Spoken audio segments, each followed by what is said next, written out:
Мет, многу ми е мило што си дојде дома од студии. Навистина ми не достигаш. Глупаво ми беше што морав сам да ги извршувам сите обврски. Сигурно. Мама те тера да миеш садови веќе неколку години. Немаш веќе изговори, Лукас. Остави тоа, во ред. Кажи ми како е таму. Како беше?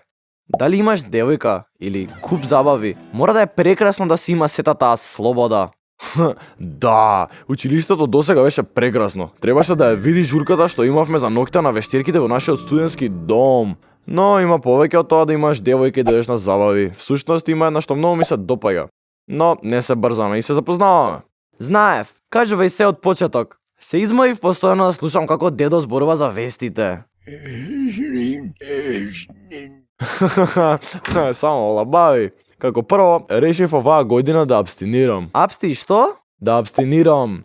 Тоа значи да не бидам сексуално активен, односно да се воздржам од сексуална активност. Навистина? Ни со девојката што ти се допаѓа? Мислев дека единствените што го прават тоа го прават од религиозни причини или слично. И тоа може да биде причина, но има многу причини зашто некој би го избрал тоа. Јас решив да го направам тој избор за да можам да се фокусирам на моите часови. И симпатијата е исто така посветена на учењето. Се согласивме дека би било убаво да се запознаеме подобро пред да бидеме сексуално активни. Чекај, дали тоа значи дека не може ни да ја бакнеш девојката што ти се допаѓа или да правиш други работи?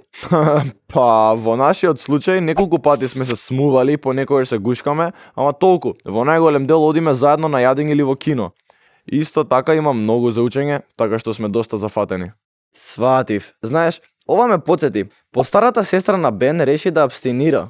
Но така решила затоа што не сакала да забремени или да добие сексуално пренослива болест. Да, тоа се исто така сосема валидни причини за изборот. А понекогаш едноставно не се чувствуваш подготвен за секс.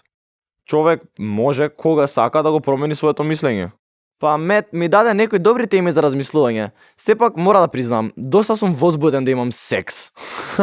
И тоа е во ред. Запомни дека сечи лични сексуални избори се валидни и треба да се почитуваат.